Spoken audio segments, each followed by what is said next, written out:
There are those living in the Punjab and in India, and there are those living outside in the diaspora. Now, of course, if you're outside in the diaspora, you are subjected to a much freer press. In the democratic world, we have, on the whole, a pretty free press.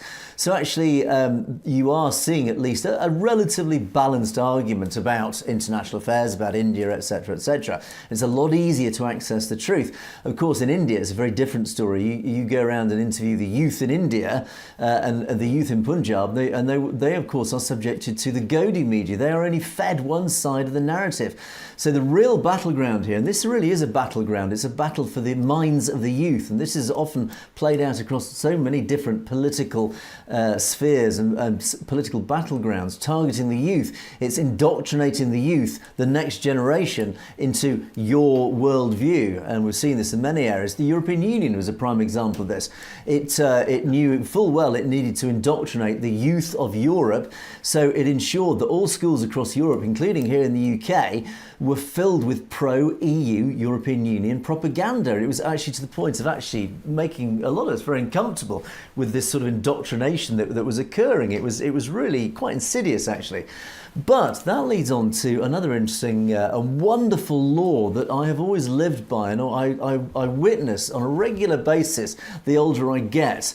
And that is the law of unintended consequences. This is a wonderful law, and I have to say one of my favourite laws in life is that it doesn't matter how powerful a body, an entity, a political movement, whatever it is, or a government, it doesn't matter how powerful they are and how successfully they think they've imposed something, the law of unintended consequences always, almost without exception, kicks in. It is absolutely imperative that the Sikh community, the older generations, make sure that their young never forget, they are fully educated and informed what has happened to the Sikh community in the Punjab since not just 1947, but even going back before that. It's very important they understand the history. They particularly understand what happened in 1984 and subsequent to that throughout the 1980s and 1990s, because when they are educated, they understand why it matters. Why is Khalistan so important? Because at the moment, if they don't know the history, they don't know the history behind the culture, their cultural identity, they don't know the betrayals,